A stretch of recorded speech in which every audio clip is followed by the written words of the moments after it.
শেখ হাসিনাকে আশ্রয় দিয়ে বাংলাদেশের মানুষের ভালোবাসা পাবে না ভারত, এমন মন্তব্য করেছেন বিএনপির মহাসচিব মির্জা ফখরুল ইসলাম আলমগীর।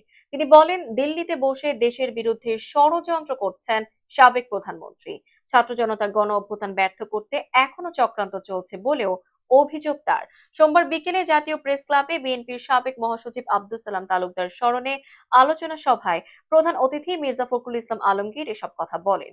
এ সময় বিএনপির মহাসচিব বলেন, স্বৈরাচারী সরকারের আমলে দেশের অর্থনৈতিক ব্যবস্থা সহ সব প্রতিষ্ঠান দলীয়করণের মাধ্যমে ধ্বংস করা হয়েছে। আর এখন শেখ হাসিনা দেশের বিরুদ্ধে চক্রান্ত করছেন। আওয়ামী লীগ সরকারের পতনের পর নতুন করে উজ্জীবিত বিএনপির নেতাকর্মীরা দল গোছানোর পাশাপাশি সভা সমাবেশ এবং ঘরোয়া কর্মসূচিতে বেড়েছে ব্যস্ততা। মির্জা ফখরুল ইসলাম আলমগীর বলেন, এক ফ্যাসিবাদ গেছে, আর এদিকে নয়া ফ্যাসিবাদ আমদানি করতে পারি না। আমি এদেরকে ফ্যাসিবাদ বলি এজন্য, ওই আওয়ামী লীগ দিল্লিতে বসে ষড়যন্ত্র করছে বাংলাদেশের এই বিজয়কে ভণ্ডুল করতে।